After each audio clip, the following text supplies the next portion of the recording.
కిరణ్ గారు, ఏంటి మీ డిమాండ్ ఏంటి? ఇప్పుడు ఏం చేయాలి ప్రభుత్వం?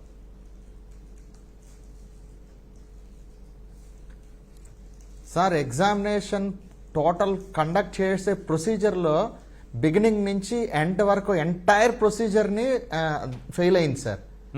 సో ఇప్పుడు నిబద్ధతతో నిజంగా కండక్ట్ చేశాము, ఇది పర్ఫెక్ట్గా కండక్ట్ చేస్తున్నాము అనుకున్నట్లయితే ఒకవేళ ఎవరైనా తప్పు చేశారనుకోండి, జనరల్గా ఏం చేస్తారు? దానికి ఎంక్వైరీ చేస్తారు. అవును, ఎంక్వైరీ చేస్తారు. కాబట్టి ఏంటంటే సిబిఐ ఎంక్వైరీ మీరు వేసి ఒకవేళ ఇప్పుడు మీరు ఎగ్జామినేషన్ కండక్ట్ చేసిన ప్రొసీజర్ సీసీటీవీ ఫుటేజ్ చూస్తే మీకు అర్థమైపోతుంది సార్.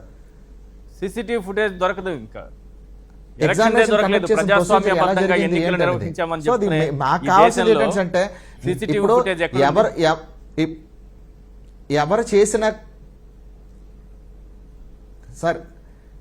ఎవరు చేసినా కూడా లాభపడేది మా సోదరులే. కాబట్టి 100% ఏంటంటే నిబద్ధతతో న్యాయంగా పర్ఫెక్ట్ గా జరుగుంటే బాగుండేది. కానీ ఇందులో చాలా అవకతవకలు ఉన్నాయి. కాబట్టి ఏంటంటే మేము ప్రభుత్వానికి ఎన్నోసార్లు మేము గవర్నమెంట్ దగ్గరికి వెళ్ళడం, ఆ గేట్ల దగ్గర ఏలబడ్డం, ఇంకొకటి ఏంటంటే అక్కడ సెక్రటేరియట్ దగ్గరికి వెళ్ళడం, ఆ కమిషనర్ గారిని కలవడం, మీకు నచ్చింది చేసుకోండి, ఓకే, మీరు కావాలంటే కోర్టుకు వెళ్ళండి, మీరు ఏం కేసులు వేసుకుంటారో వేసుకోండి, కానీ మేము చేయాల్సిన ఎగ్జామ్ చేసాము, అయిపోయింది, అంతే, మీరు మాట్లాడడానికి లేదు, మీరు అందరూ బయటకు వెళ్ళిపోండి అని కుక్కల కన్నా హీనంగా మమ్మల్ని గసిరిసి బయట పంపించేవారండి.